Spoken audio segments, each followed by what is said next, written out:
Is there such a thing as a lethal dose of kratom?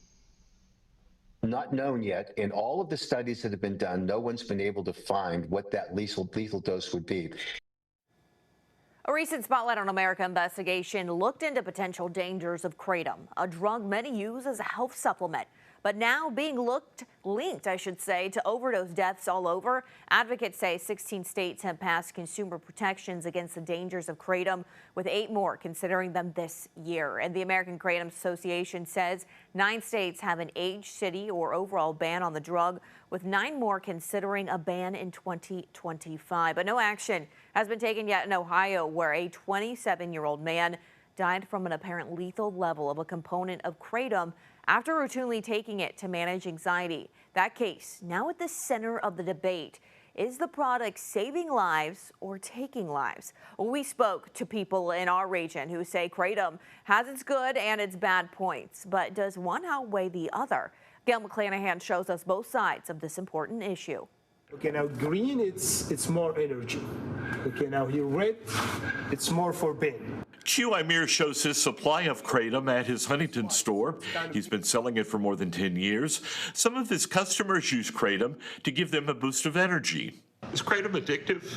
Not really as addictive as the people like to think. They're using kratom as a pain relief.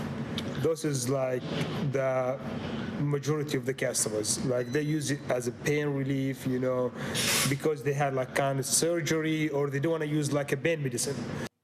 You have to be 21 years old to buy kratom in West Virginia, Ohio, and Kentucky. The drug is illegal in 6 states. According to the Ohio Board of Pharmacy, the Ohio General Assembly has introduced legislation over the past 3 legislative sessions that would regulate kratom. However, no law has been passed. The Department of Agriculture is claiming that the only way that you can sell kratom is if it's in a clear plastic bag with the powder in it and no labeling. That is the definition of insanity.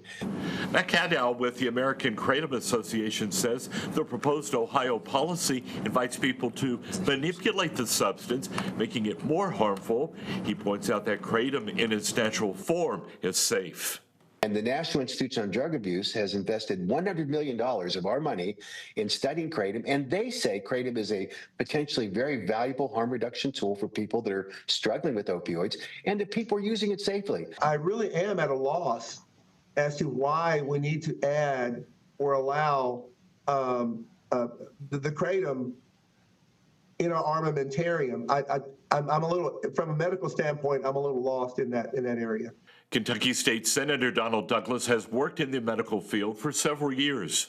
But at its base, kratom really is an opiate. Really? Why do you say that? Why? How? Because pharmacotherapeutic products that affect the mu receptor in the brain and have a certain shape are defined as opiates because they affect the opiate receptor in the central nervous system in the brain. And kratom falls in that same category. It stimulates the mu receptor, and therefore it can be highly addictive.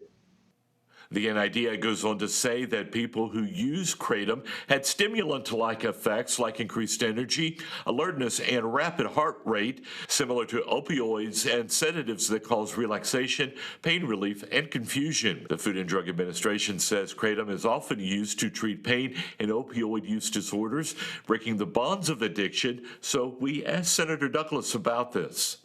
So what, he's just replacing one with the other, replacing one opiate for another opiate?